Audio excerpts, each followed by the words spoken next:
بسم الله الرحمن الرحيم. الحمد لله رب العالمين. اللهم صل وسلم على سيدنا محمد الفاتح لما أغلق الخاتم لما صاب ناصر الحق والحق والهادي إلى صراط المستقيم صلى الله وسلم عليه وعلى آله حق قدر المقدار العظيم. سبحانك لا علم لنا إلا ما علمتنا إنك أنت العليم الحكيم. رب اشرح لي صدري ويسر لي أمري واحلل عقدة من لساني يفقهوا قولي. ونتعلم والتعليم وتذكر والتذكير والنفع والانتفاع والإفادة والاستفادة حتى نتمسك بكتاب الله تعالى وسنة رسوله صلى الله عليه وآله وسلم والدواء الهدى دلالة على خير ابتغاء وجه الله مرضات القرب سبحانه وتعالى. اللهم مساك علما لدني ومشرب الصافي الهني يا وهاب يا غني. بسم الله. Alhamdulillah. Apologies for the delay. We're just a few technical problems, but we're up and running now, inshallah. If you can give me just the screen sharing, please.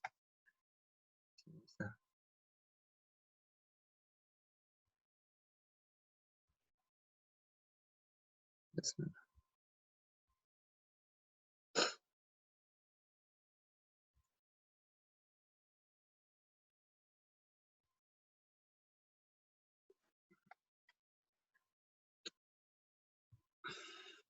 Have the screen sharing. See, give me the.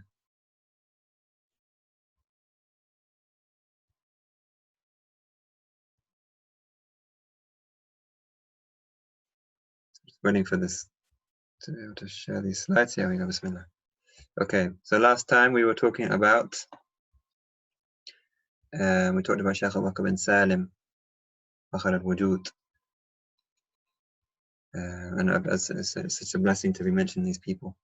We talked about Shaykh Abu Bakr bin Salim, and we talked about Imam Abu Bakr al-Adani.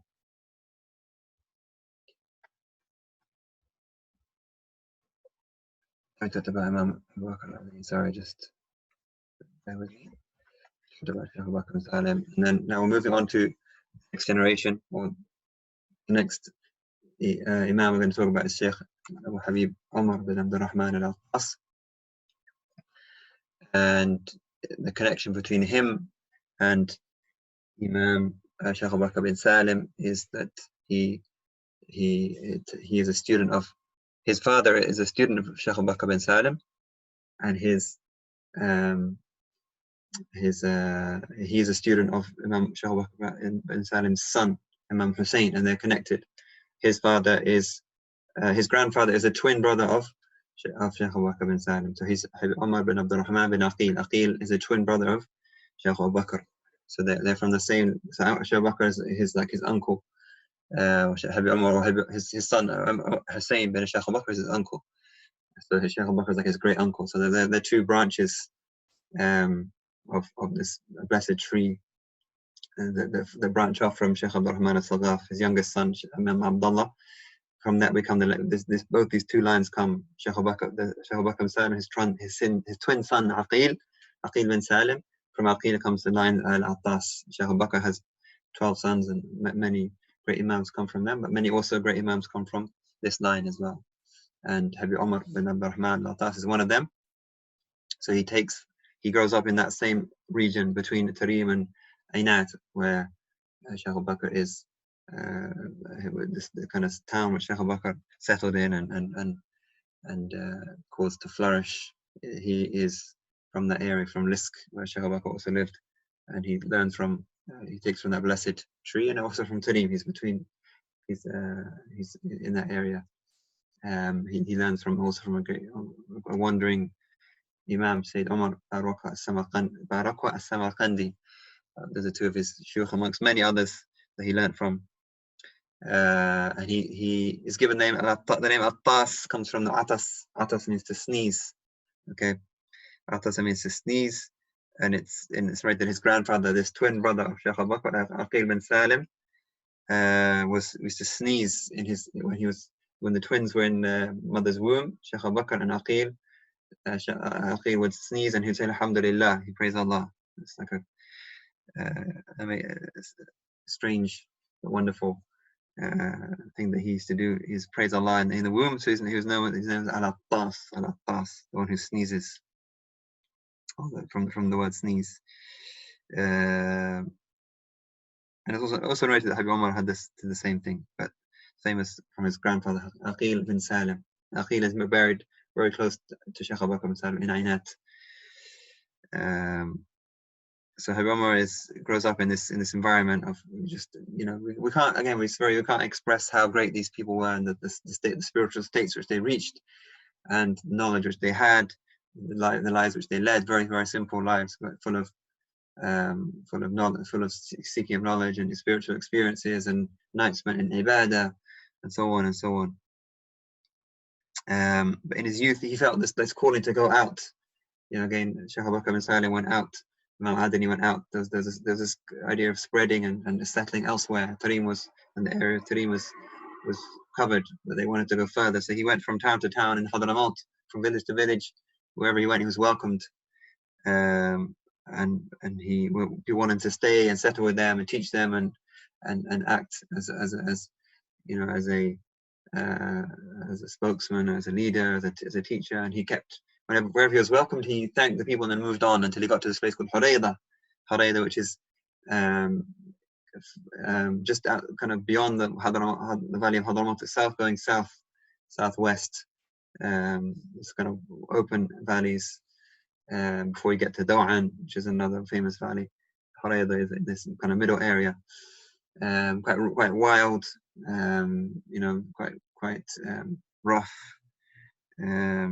And when he got to Hurayda, there was no welcome. There was no people just were rude to him. People kind of closed their doors to him, didn't welcome him, didn't let him in. He was blind as well. Incidentally, he was blind. He was blind in his youth. So this blind man traveling, and he ends up in Hurayda, and he gets no welcome whatsoever. The children make fun of him. He's left outside in the heat. And he decides, this is a place for me where I want to stay. This is the place for me where I want to. This is where I want to settle. This is where I want my progeny to be. Subhanallah. Anyone else would be like, move on somewhere else. Let's go to where we get the welcome. We get the warmth. But no, it's a rough place. It wasn't well. There was no ignorance. There was this kind of tribal, very tribal as all these valleys were. But there were tribal rivalries going on.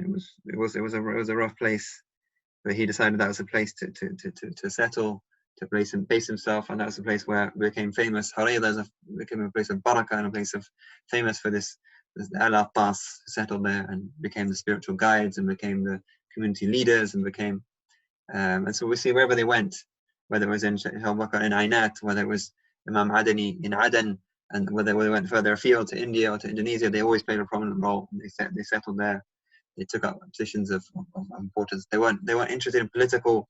They weren't interested in political governance or in that kind of thing. They were interested in being influential in a social way, in a spiritual way, in the religious life of the city or the town where they settled.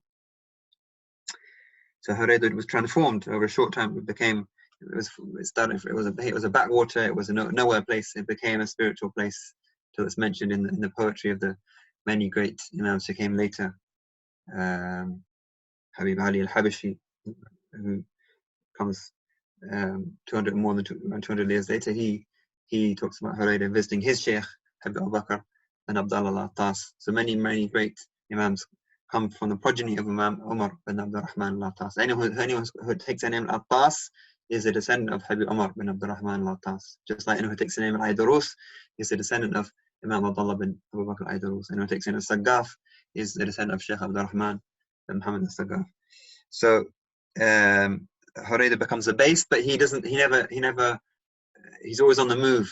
In spite of being blind, in spite of having not much resources, he would travel from up and down these valleys.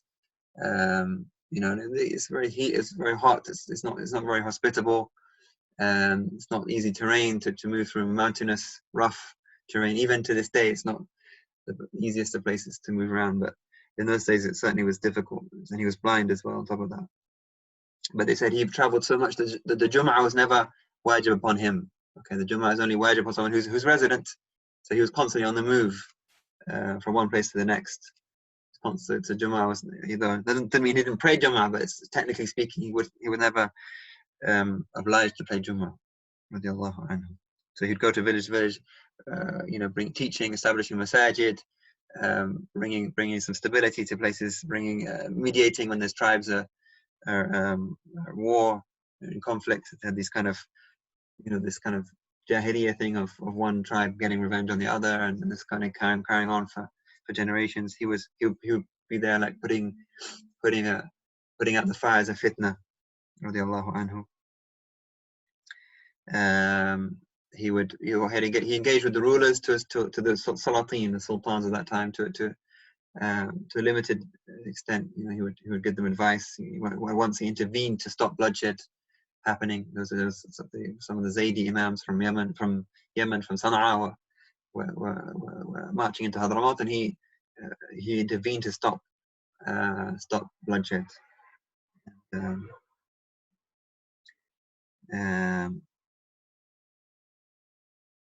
And he's like many of the Imams. There's not a huge amount.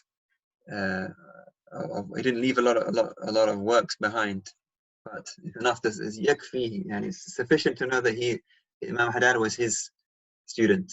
Okay, Imam al-Haddad took from him. That's enough. That says everything. Imam Haddad took from him and benefited completely from him. And we had this beautiful exchange of and they didn't meet many times. There's two or three times Imam Haddad went to Hurayla, because Imam Haddad is a big journey as well. He was blind as well. It was a long journey from Tarim from where he was outside Tarim to Hurayla. He went, not many times, but they had this amazing connection. And Imam Haddad describes Habib Umar sees a potential. Imam Haddad is a young man in his early 20s. Habib Umar sees a potential Imam Haddad, and Habib Haddad is in awe of Imam Umar al-Attas. He just makes this beautiful description that he was Imam Habib Umar was purely heart and truth. Qalb wa haqq, la hawa, la nafs wa la hawa. Look at this. He was qalb wa haqq. He was just truth. His heart was with Allah, with the truth, focused. Nothing else. No, la nafs wa la hawa. Nothing lowly, nothing material, nothing that distracted him from Allah subhanahu wa ta'ala. That was his description of Habib Umar bin Abd al-Rahman al-Attas. He said he was an ayah. Habib Umar was an ayah in tawadu', in humility. It was like a sign, one of the signs of Allah in terms of humility. He said his tree has been planted in the earth of humility and gentleness. In the earth, his tree has been planted in the earth of humility and lutf, gentleness. This is how his branches grew. So there's immense humility, seeing himself as nothing, in spite of his great station, and gentleness. This beautiful, in spite of the harshness of the surroundings, the harshness of the people that he was dealing with, the constant kind of ignorance that he was coming up against. He had this great just lutf, gentleness, and we see this with many of these great Imams. So, beautiful softness, which is prophetic. كنت فظا غليظ القلب فبما رحمة من الله لنت لهم. Allah says about the Prophet, had it been is out of a mercy from God that you were gentle with them. ولو كنت فظا غليظ القلب لانفضوا من حولك. Had you been rough, had you been harsh, it would have fled. And this is how he was with these people. These people they didn't want to learn. They didn't want to have this tarbiyah that he was giving them. But through gentleness and through using his da'wah, he brought people close. And he has his only real work is his ratib of Imam al-Attas, which is read throughout the many places in the world. It comes before the ratib, the more famous ratib of Imam al-Haddad, but it's a great composition. Inspired to him, has many spiritual benefits. It's read in places like Singapore and Indonesia, where people are connected to Imam al-Attas, and it's a protection for them. So it's a means of it's a means of deflecting harm. This is what he leaves behind for us. It's his ratib, and that's sufficient for us. And he leaves behind also his student Imam Haddad. That's what Imam Haddad said. That they said that he has no. It's be almost kind of belittling Imam al-Attas, saying he hasn't left any works behind. He hasn't. Where's his poetry? Where's his compositions? He said, "I am one of it." Imam Haddad said, "I am one of his works. I am one of his works." So that's sufficient for Anyone who knows Imam al-Haddad, we're going to talk about next, inshallah, knows what that statement means. So he spent his life, calling to Allah in these circumstances, traveling up and down these valleys, and taking his most famous student was Sheikh Ali Baras. Sheikh Ali Baras was his most famous student, great scholar in his own right. In recent dauras, in fact, this dawra itself, they're reading from his Shara of the Hikam, Sheikh Ali Baras. And there's many commentaries on the Hikam of Imam al-Iskandari. One of them is Sheikh Ali Baras, and where does he get that knowledge from? Here, from his Sheikh. The openings he had in that understanding the Hikam was from his Sheikh Habib Umar bin al-Rahman al-Attas. So he said, he complained once that you spent all these efforts and people and all this effort calling people to Allah, and you have this great station and no one's interested. And he said Ali, if people looked at me like you look at me, then I would take them to Allah in an instant. But all they're interested in is their worldly concerns. Have they got enough? Is there going to be have they got enough rain for their crops? And they got enough livestock? And that's the kind of people they want, simple people. But Sheikh Ali was something different. This is proof of the station of Habib Umar. Is the effect that his tarbiyah had on Sheikh Ali Baras. Radiallahu anhum ajma'in. What is this one beautiful story? Just finish with that. He was once walking to the Jum'ah prayer in his best white clothes, imama and everything, jubba, looking beautiful.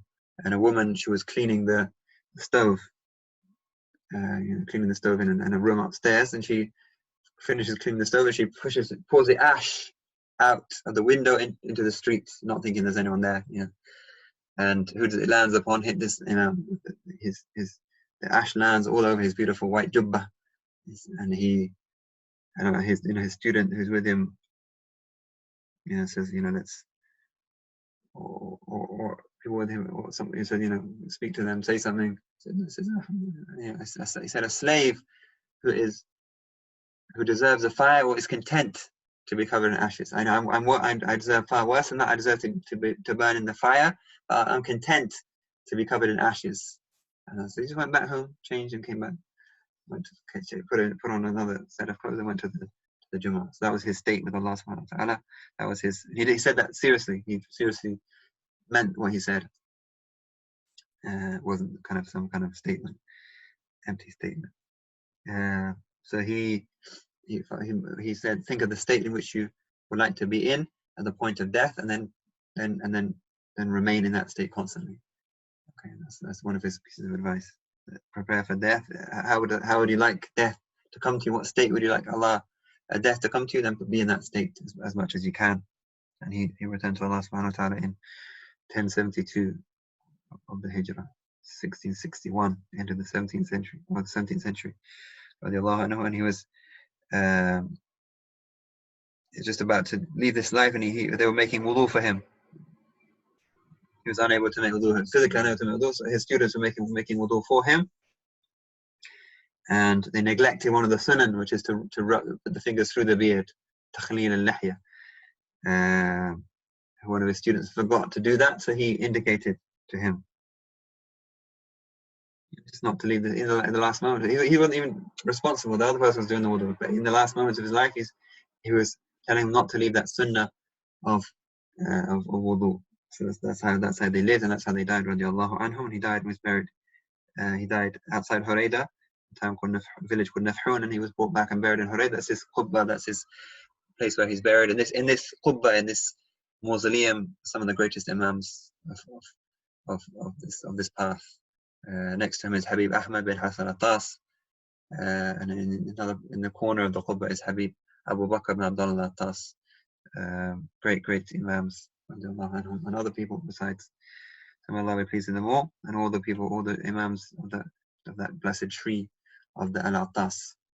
So we move on to Imam al-Haddad, who of course is more familiar to everyone. He is, of all the imams of the Ba'alawi, of the Sada al-Ba'alawi, he is the most famous without any doubt. He is the one who's known worldwide. He's known outside. Very few of these imams we talked about are known outside the circle, you could say, of the people that know or are attached to al-Ba'al. Imam al-Haddad is known beyond that. He has a universality that's reached every corner of the world. His works have been translated into many languages. He is, he goes beyond the kind of, as I said, he's the universality of Imam al-Haddad, that makes him accepted by all. Radiallahu anhu. So he is born just outside Tarim, and he goes blind as well in his early years, in his childhood. He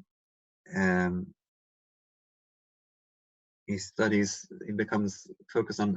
He has no, from the early age you can tell this is someone that's just on the path to Allah subhanahu wa ta'ala. No attachment, no early attachment, no desire to play or to engage in what children are doing at his age. He's just he's engaged in studying and worship. He spends his mornings praying, tens if not hundreds of rak'ahs in the masajid of Tarim.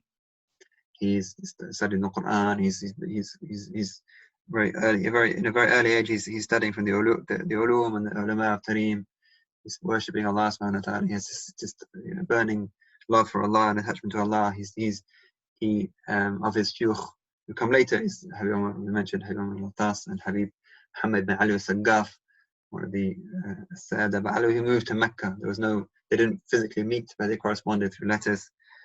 But from a young age, Imam al-Haddad starts teaching, and although he himself referred to be alone with Allah, conversing and communing with Allah, but he receives the command from the Prophet ﷺ, from the Salaf, to engage in da'wah, and he becomes known as the Qutb al-Da'wah al-Irshad. He's so engaged in da'wah that da'wah is revolving around him. Okay, the da'wah, he is the epicenter, if you like, of the da'wah, which is spreading everywhere, calling to Allah at every level, engaging at every level with all people.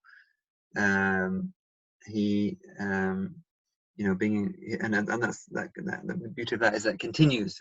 It doesn't just end with his death, but it continues to this day. He's still calling just over 300 years after he's passed away, almost 310 years have passed since he passed away.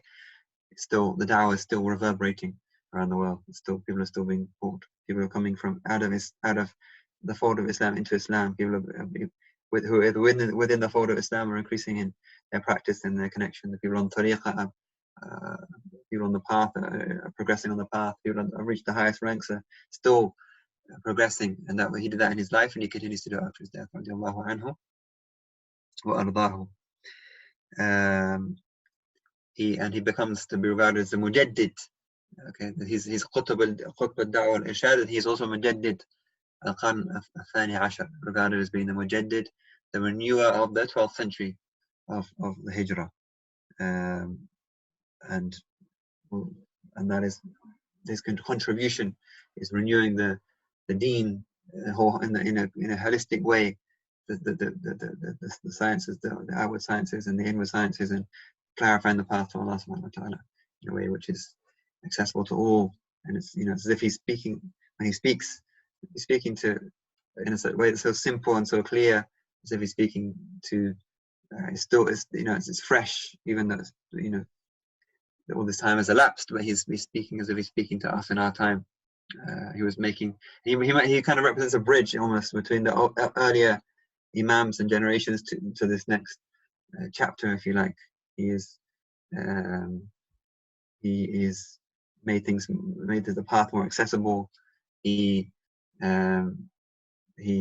clarified what things which have perhaps been harder to access and difficult in the times of his predecessors, the ones we talked about before, and others, Sheikh Habib Umar bin Abd and Habib Imam Sheikh al-Wakam bin Salim and Imam al-Adani, and these.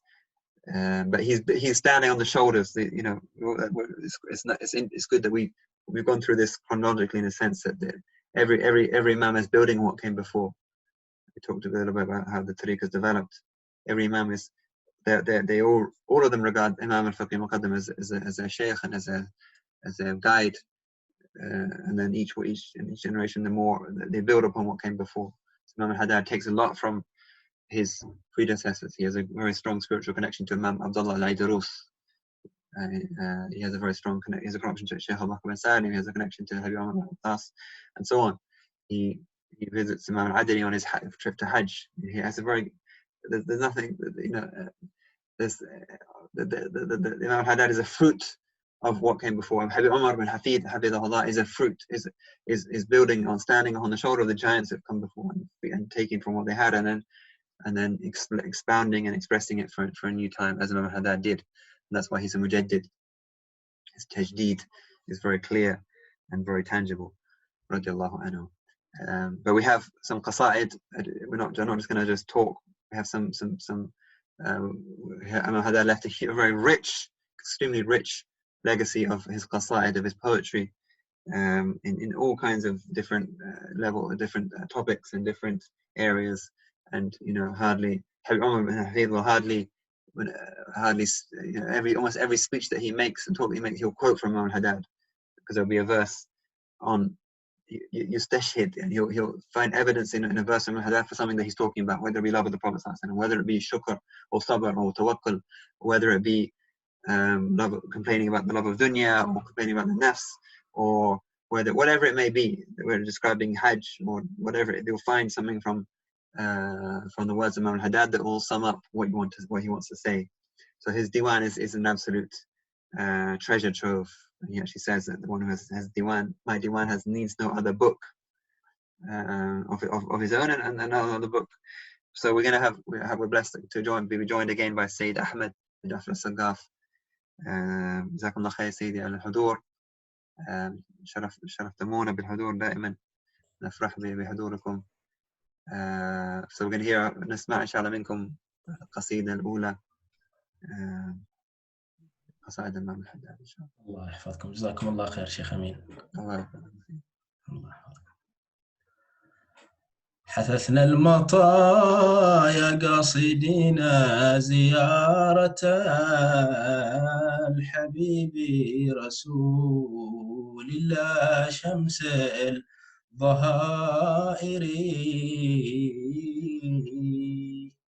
وسرنا بها نطوي الفيافي محبة وشوقا إلى تلك الجباب الزواهر.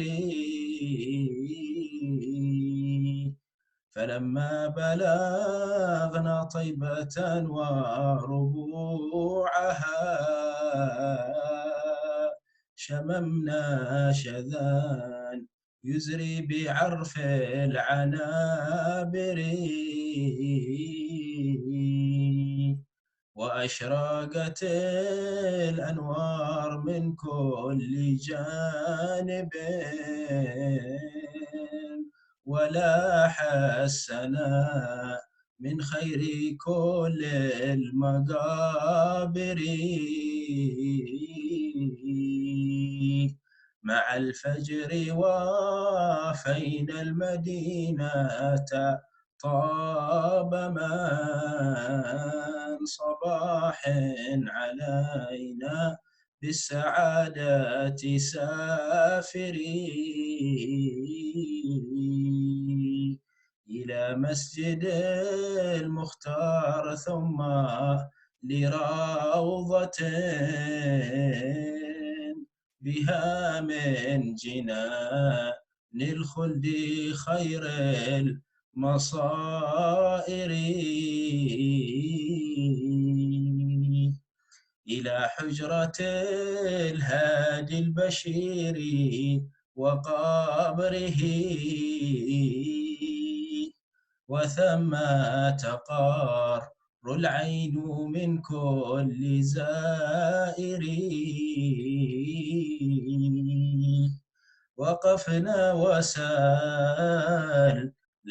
على خير مرسل وخير نبي ما له من مناظري، فرد علينا وهو حي وحاضر فشرف من حي كريم وحاضري زيارته فوز ونجح ومغنم لأهل القلوب بالمخلصات طواهر بها يحصل المطلوب في الدين والدنا ويندفع المرهوب من كل وضائر بها كل خير عاجل ومؤجل ينال بفضل الله فانهض وبادري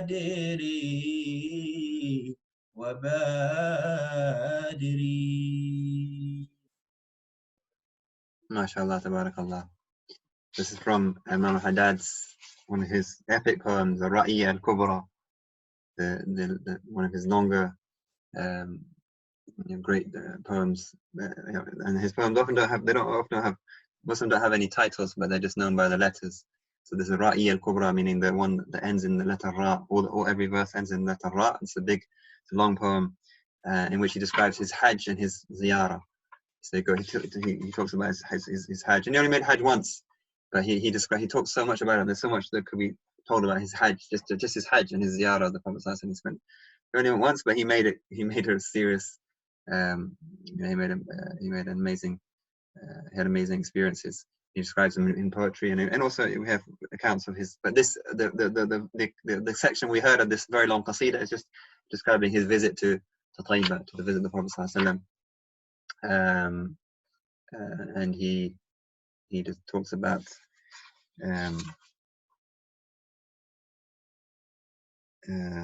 just the experience of coming closer to Medina, to Tayyiba, just to smelling the sweet scent of Medina. The closer that he gets, the light when he enters or comes to the precincts of Medina, there's light all around. Light is filling the horizons for him. He's seeing this beauty.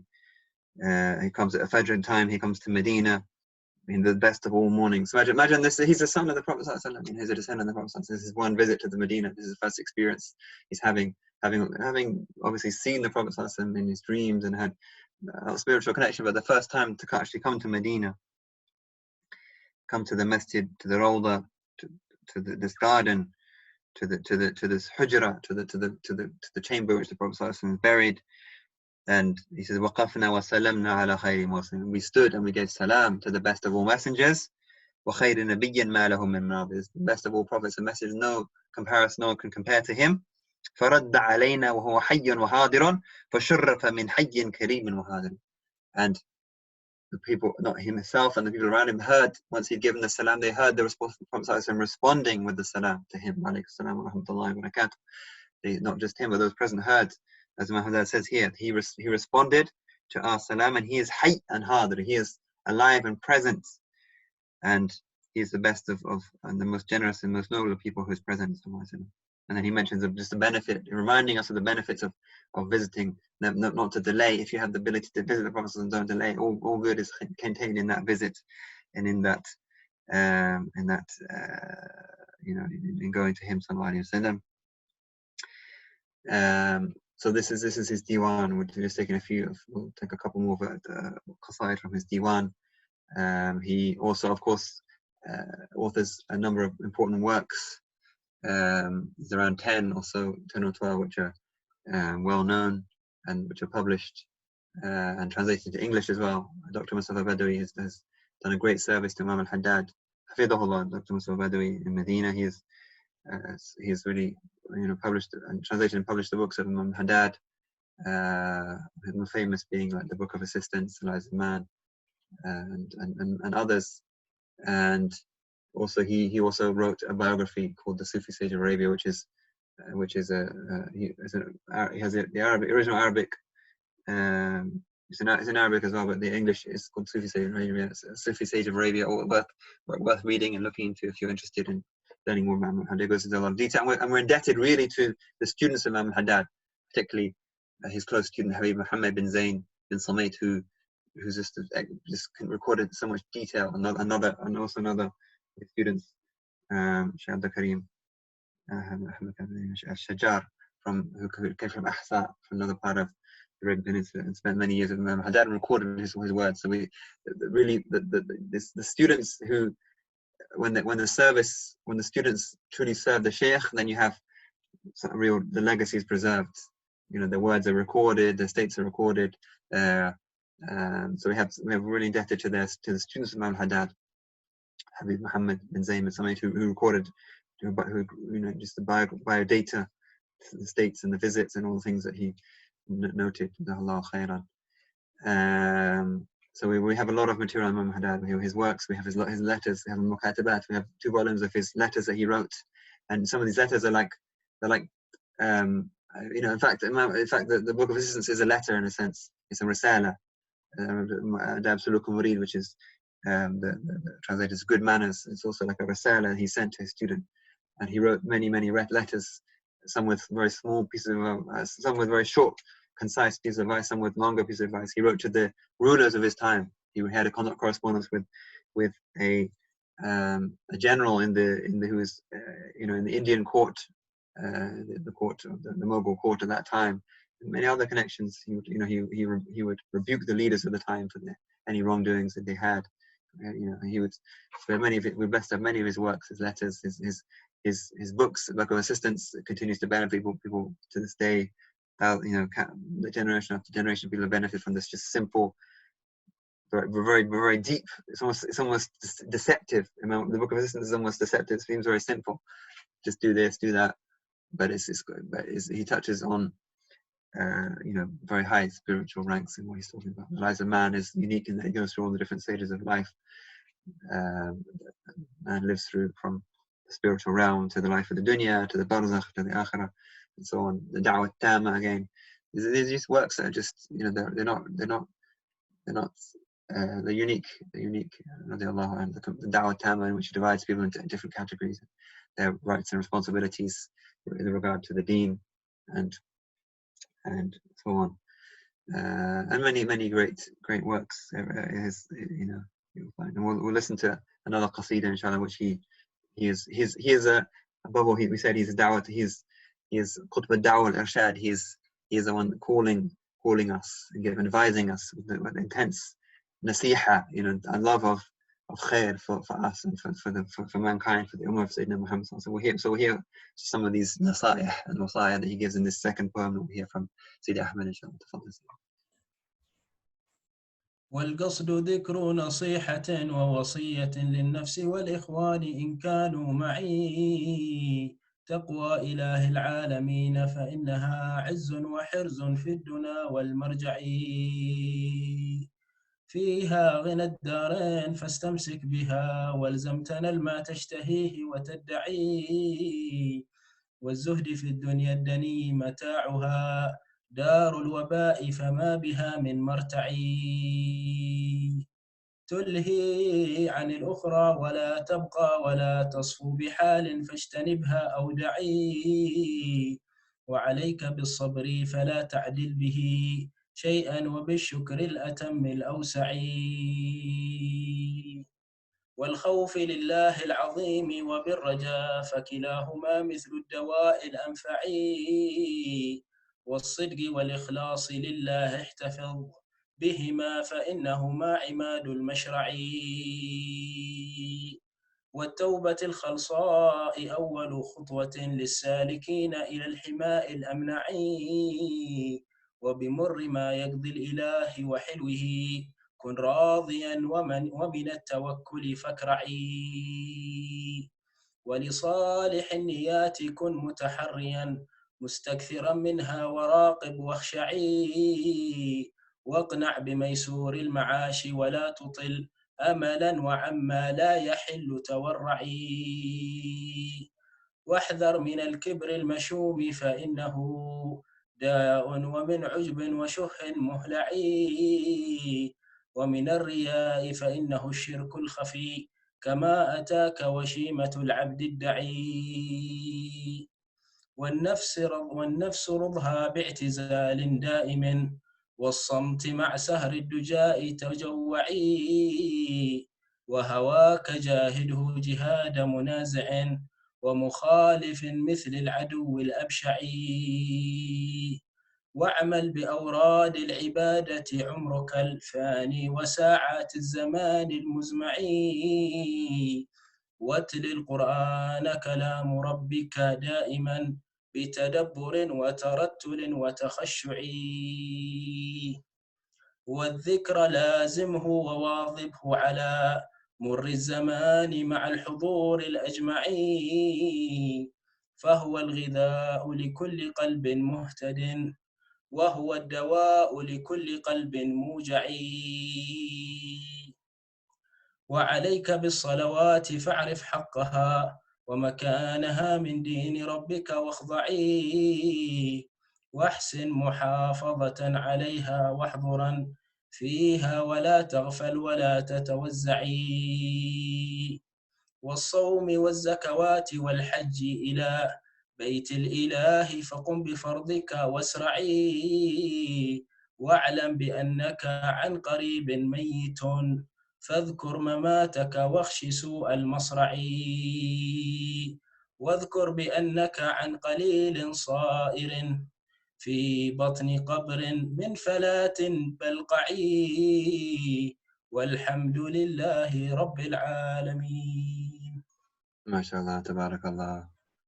And before we just talk about that, just a point that I forgot to mention was he wrote the poem we heard before was talking about his ziyarah to Medina. He wrote another poem, and more than one, but he wrote another poem, famous poem, which is in praise of the Prophet ﷺ, which he also wrote, which was inscribed in the Hujra Sharifa. The whole poem was inscribed in the Hujra Sharifa of the Prophet ﷺ, in the most blessed of places. And to this day, one verse still remains inscribed. If you can see the picture here on this slide, in the top right-hand corner, you'll see you can just make it out just above the I don't know if you can see but anyway, just in the top right hand corner, you'll see the verse is still there to this day. To those who visit, you can still see that. And just that in itself, if you just reflect on that one fact in and of itself, that the words of this Imam remain in that sacred place, the most sacred of all places,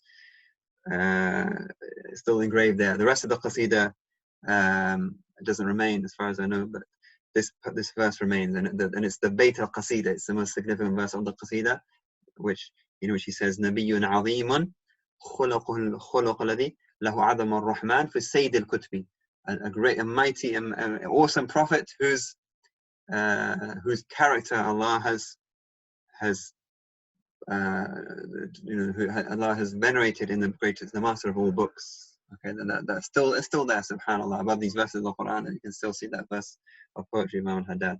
That says it all, that his qasidah was written, and in spite of the ravages of time, that verse still remains in that place, subhanAllah.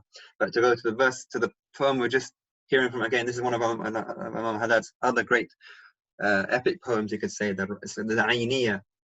The first one was the Ra'iyah. This is the Ayniyah, so called because it ends in Ayn. It's a long poem in which every verse ends in Ayn, the letter Ayn. And it's in it, Imam Haddad lists his shuyukh, he lists his senate, he lists all the great Imams that in his chain of transmission back to the Prophet ﷺ, the ones he's taken from, the earlier Imams. And then the verses we are hearing from was when he says, now I'm going to give you some advice. Okay, I've given you I listed my senate, I listed all these people. Now I'm going to give you some advice. And these poems are comprehensive, and for that reason there were commentaries were written upon them. His student Habib Ahmed bin Zayn al-Habashi wrote a number of commentaries on his poems, and he wrote a commentary on the Ayniyah. He went through the biographies of each Imam that's mentioned in the Qasidah, and then he comments on the wasiyah that he gives at the end. So at the end of these end verses, he having described all these people and mentioned them by name, he says, now it's time for some closing words of advice. And there's just so much in this almost this separate. It could be a separate poem on itself, but it's the end of a longer long poem. But he mentions he begins with taqwallah. That's the first thing. The first thing is taqwallah.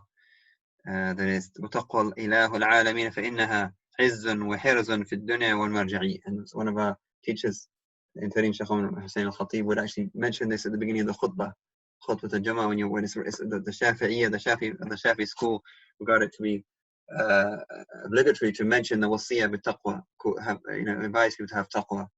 And the Prophet would do this in his khutbah, and that's where they take it from. But yeah, Shaykh Umar would mention this verse: "Taqwa ilah al-alamin فإنها عز وحرز في الدنيا والمرجع." Have taqwa of the Lord of all the worlds, because it is a source of honor and it's a protection in this life and the return to Allah subhanahu wa ta'ala. Then he goes on and mentions all the different states, the stations of yaqeen. Then he mentions taqwa again, فيها غنى الدارين فاستمسك بها والزم دلال ما تشتهي وتدعي. That in it there is sufficiency. It takes care of all your needs of this life and the next. So hold fast to it and remain true to it, and you'll get whatever you wish, whatever you seek. Then he mentions the stations of yaqeen, of zuhud, of abstinence, of sabr and shukr, patience and gratitude and fear and hope and so on and so on. He goes through all these: sincerity, sidq and ikhlas.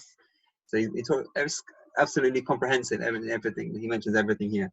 When he said التوبة الخالصة أول خطوة للسالكين إلى الحمى الأمنعي. He said that a sincere, pure tawbah is the first step for the salikin, for the people traveling the path to reach their destination, basically.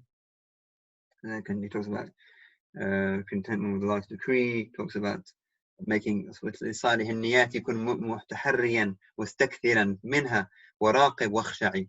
Be someone that makes extensive and numerous intentions. And that's a whole another chapter, if you like, on our path to Allah subhanahu wa ta'ala. Each verse here is a chapter in and of itself. Chapter on tawbah, chapter on intentions, chapter on on being content with what Allah has given you, so on and so on. And then he mentions things to be aware of: avoid kibr, avoid arrogance, avoid showing off, avoid all these muhlikat, these destructive qualities, which Imam Ghazali talks about.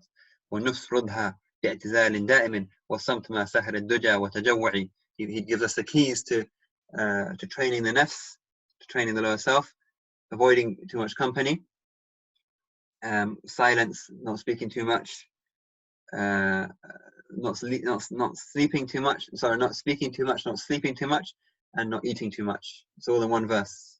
Okay, so one verse he sums up this whole spiritual. Imam al-Ghazali has a whole book on this, breaking the two desires. Essentially, he sums it up in one verse.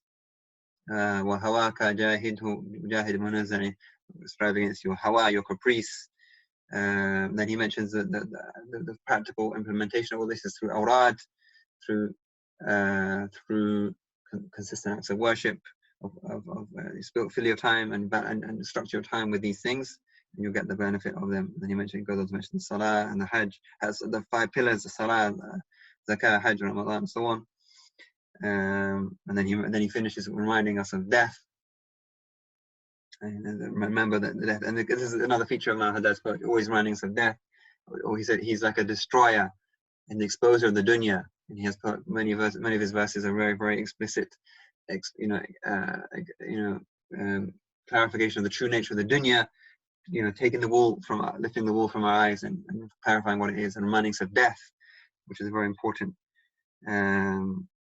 And he reminds us of that here. And then he finishes with dua. So, many of his poems are du'as, and they can be read as du'as as well. They can be read, as some of them are read, in the last part of the night, as pleased with Allah subhanahu wa ta'ala. Ya Rabbana, Ya Rabbana, utub bina, waghfir lana, warham wa'allif wajma'i. Have gentleness upon us. Ya Rabbi, wajburna, wafiqna, lima yadika anna anta asma' man du'i. We didn't hear this, but I'm just reading from يا ربي أختم باليقين والهدى أعمارنا والزيغ عنا فادفعي. These are du'as that can be read anytime. And then the famous verse, يا ربي واجمعنا وأحباب لنا في دارك الفردوس أطيب موضعي. That may Allah unite us with those who are beloved to us in the abode of Firdaus, the highest levels of Firdaus and paradise, the best of all places. Kind of Habib Umar paraphrases this, and in his Mawlid, the al-Lama', he says, يا ربي واجمعنا وأحباب لنا في دارك الفردوس يا رجوانا, the end of the dua, the end of the Mawlid. So he takes from this. That's what you find. The ulama take from their predecessors and carry, and pass the baton on and carry that light. So that's another beautiful poem, and it really sums up his intense nasiha and desire for advice and for welfare and the well-being of the people, whoever his words will reach, whoever his words will reach. Another part of his legacy is his awrad. So he has his ta'lif, his mu'allafat, his works. He has his poetry, and he has his awrad that he left. He gave us practical solutions to the issue. He didn't just say read, set yourself a schedule of dhikr or so. And he said, set yourself a schedule, but this is how you do it. He looked at all the adhkar that are narrated in the Sunnah from the Prophet ﷺ, and he put them all together in al-Wad al-Latif. Okay, Latif meaning it's small enough to read on a daily basis. Which one of us could go through all the hadith in books like the Adhkar of Imam Nawawi and then choose and then say, read this and read that. And so here it is. He gives this to us on a plate. And likewise, his ratib is a composition which is brought together under inspiration for people to read on a daily basis, and the effects of that are seen, effects of that are clear. Just having that daily recharge, that daily nourishment of reading these things. So that's how they're meant to be. You keep coming back to them, and that's the meaning of the word wird. A wird is a water hole. It's a watering place that you keep coming back to drink from. Keep back, and the one who has no wird has no warid. If you want to receive things from Allah, then you have to keep coming back to the place. Keep coming back once again. So this is he leaves behind. Those are just the most famous. He has others. He has the word al-Kabir. He has Hizb al-Nasr, Fatih al-Nasr. He has other awrad. Many. And again, we're indebted to the people that recorded these things. We know his tartib. We know his schedule from dawn to dusk. The things that he used to read, and some of these are now also been translated. May Allah reward Sayyidah Rizwana Sayyid. She has translated a number of these works. You can get them on Sakina Publishing. If you look up Sakina Publishing, you can find. If you want to go deep into these things, you can, and they've been translated. His awrad, his practices, his daily practices, his du'as. He has a number of du'as that he left behind. Perhaps we'll finish with one of those at the end, inshallah. But we could go on and on and on. We're coming toward the end of our time. We'll ask for a final qasida from Sayyidi Ahmed, inshallah. To get another flavor, another element of what al-Haddad is saying, inshallah. الزم باب ربك واترك كل دون واسأله السلامة من دار الفتون لا يضيق صدرك فالحادث يهون الله المقدر والعالم شؤون لا يكثر همك ما قدر يكون فكرك واختيارك دعهما وراك والتدبير أيضا واشهد من بارك مولاك المهيمن إنه يراك فوض له أمورك واحسن في الظنون لا يكثر همك ما قدر يكون لو ولم وكيف قول ذي الحماق يعترض على الله الذي خلق وقضى وقدر كل شيء بحق يا قلبي تنبه واترك الموجون لا يكثر همك ما قدر يكون. قد ضمن تعالى بالرزق القوام في الكتاب المنزل نورا للآنام. فالرضا فريضة والسخط حرام، والقنوع راحة والطمع جنون. لا يكثر همك ما قدر يكون. أنت والخلايق كلهم عبيد، والإله فينا يفعل ما يريد. همك واغتنامك ويحك ما يفيد. القضاء تقدم واغنم السكون.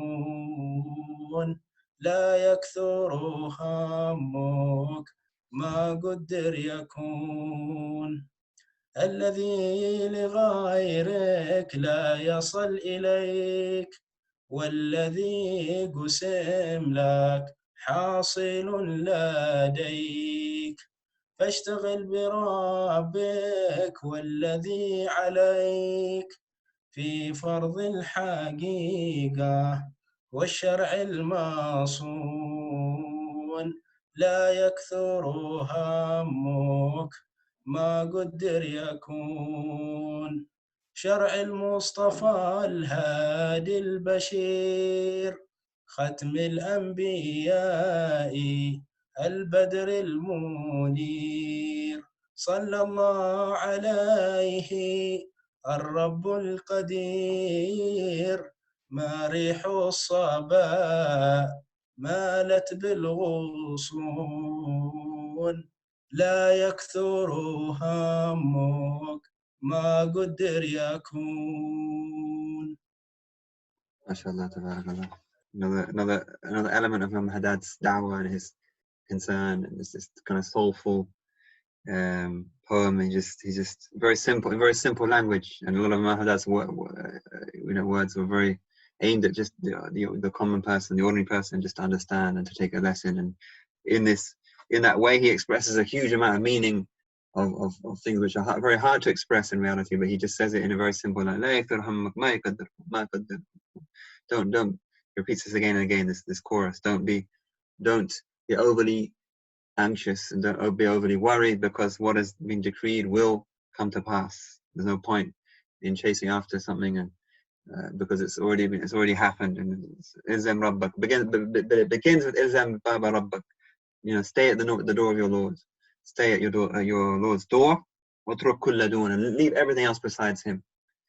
وَسَلْهُ السَّلَامَ مِنْ دَارِ الْفُتُونَ, ask for safety from this abode of trouble and tribulation, all these difficulties. And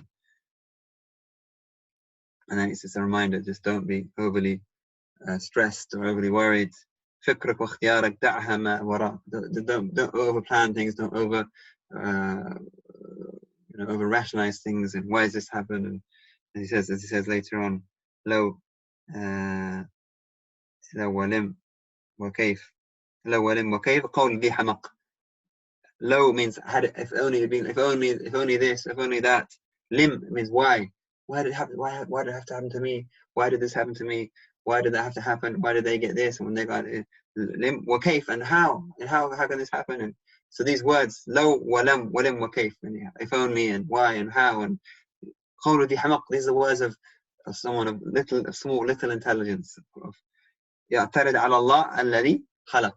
This, and there's, in those words there's an opposition. There's an opposition to Allah. You're saying, why did you do this to me, Allah? Why did you decree this to happen? Why did this happen? Be careful of those words.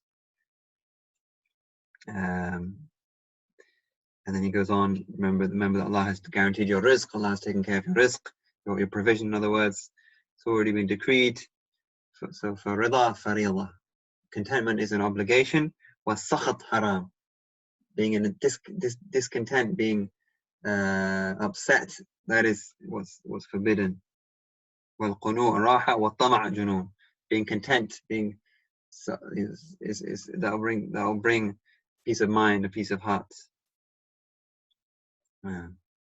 أنت والخلائق كلهم عبيد. You and everyone else, all people and all creation, you're just servants, you're just slaves in this to Allah, and He does what He wishes. وإله فينا يفعل ما يريد. همك واغتمامك ويهك ما يفيد. القضاء تقدم فاغنم السكون. It's just what it was. Your worries and your concerns, your anxieties, it's not going to help you, your situation. Whatever has been decreed has been decreed. والذي لغيرك لا يصل إليك. What's been decreed for other than you will not get to you. والذي قسم لك حاصل لديك. What's been a portion for you is already in your hands. It's already, it's as good as yours, even if it's not physically in your hands. It's as good as yours. فاشتغل بربك والذي عليك. That's the kind of message. فاشتغل بربك. Don't worry about. Don't chase after these things that here and there. Deal with what's in front of you. واشتغل بربك. Be busy with your Lord. والذي عليك. And your duty is now here in the here and now, not in what happened or what's going to be, the past or the future, the present. Be present in the now. Okay. في فرض الحقيقة والشرع المسنون. In holding fast to the Sharia and seeking the path of reality, of truth. Following the footsteps of the Prophet ﷺ, خاتم الأنبياء البدر المنير صلى الله وسلم على رب القدير, and peace be upon him صلى الله عليه وسلم. And then finally, لا يكثر همك. He finishes as he does after every couplet. لا يكثر همك ما قدر يكون. Don't be overly concerned because what has been decreed will be. And we just finish with these. Habib Ali Habshi, who mentioned, he comes 200 years later, but he has a beautiful poem in which he sums up Imam al-Haddad so accurately. And these are just two verses from that. فَجَمِيعُ مَنْ سَلَكَ طَرِيقَةَ بَعْدَهُ مُسْتَسْبِحُونَ بِنُورِهِ الْوَقَّادِ. Everyone that takes the path after him is guided by his brilliant light. We are all in that. We're still bathing in that light which he left behind, which he فَقَرَّتْ بِهِ عَيْنُ النَّبِيِّ مُحَمَّدٍ فَهُوَ لَهُ مَنْ أَحْسَنَ الْأَوْلَادِ. He was a joy. He was a qurrat ayn. He was like the joy, the cooling of the eye of the Prophet ﷺ, and he is one of the best of his children. So Allah may please Imam Haddad. May Allah allow us to benefit from his legacy, that we continue to benefit. We understand what he's saying to us. So we not just understand it, we live and abide by that. And we'll finish with this dua that he left behind for refining the lower self. اللهم أعنا واهدنا ووفقنا لتهذيب أخلاق أنفسنا وتطيف كثافتها بالرياضة البالغة الماحقة لرعونات النفسية القاهرة للحدود الشهوانية المزينة بالحضور الدائم مع الله عز وجل، وصل حسن أدب مع البساط الذلة والانكسار والافتقار الاضطرار، تحقيق العبودية ووفاء بحق الربوبية إنك على كل شيء قدير. Oh Allah, assist me, guide me, or assist us, guide us, and enable us to refine the attributes of our lower selves, enable us to enlighten its heaviness of the nafs with great acts of spiritual striving which destroy its lowly tendencies and overcome its base desires. May these acts be beautified by constant presence with Allah and perfect etiquette with Him in a state of lowliness, brokenness, and complete neediness, while attaining true slavehood and honoring His Lordship. For truly you are able to do all things. Allah, you're able to do all things. We ask Allah, ask Sayyidi Ahmed for just to finish with the Fatiha. فوقكم عندكم شيخ أمين. لا بسم الله. الفاتحة بالقبول والإقبال وصلاح كل حال. الله يغفر الذنوب ويستر العيوب ويصلح للمطلوب ويحققنا ويبلغ مقاصدنا الدينية والدنيا والأخرى بجاه خير البرية. يحفظنا حيث كنا وأينما كنا، يجعلنا مفاتيح للخير مغاليق للشر، ينفع بنا وينفع بنا الإسلام والمسلمين، ويبارك في هؤلاء الإخوة والسامعين والحاضرين، ويبارك في هذه الدروس، ويجعلنا ممن حضرت هذه الدروس واستفاد منها ظاهرا وباطنا بهذه العلوم والفهم يا رب العالمين. يبارك فينا، يبارك في أولادنا وفي زوجاتنا، وتعيد بركات هذه المجالس علينا وعلى أولادنا وعلى أسرنا وعلى نادينا وعلى بلداننا يا رب العالمين. يرفع الغمة ويرفع ما نزل بالمسلمين من أذيات وبليات وأمراض وأسقام وزلازل ومحن يا رب العالمين. على هذه النية، ويحفظ الشيخ أمين ويبارك فيه، ويبارك في أولاده وزوجته، ويبارك في الحاضرين جميعا يا رب العالمين على هذه النيات. وكل نية صالحة جامع خيرة الدنيا والآخرة، وما نويته وأملته أن الله يحقق مطالبنا ومطالبكم جميعا يا رب العالمين على هذه النية ونيتكم، وعلى كل نية صالحة جامع خيرة الدنيا والآخرة، وإلى حضرة النبي محمد صلى الله عليه وسلم. الفاتحة. بسم الله الرحمن الرحيم الحمد لله رب العالمين إياك نعبد وإياك نستعين اهدنا الصراط المستقيم جزاكم الله خير سيدي أحمد, بارك الله فيكم. جزاك الله خير everyone for joining us, inshallah. Believe in Allah's care, inshallah. May a blessed end to these days of the Dawrah, the final days of this year, 1441, inshallah. We end this year in the best of ways, and best of openings to the next year, 1442, inshallah. بخير والعافية. والسلام عليكم ورحمة الله. استودعناكم الله بإمان الله.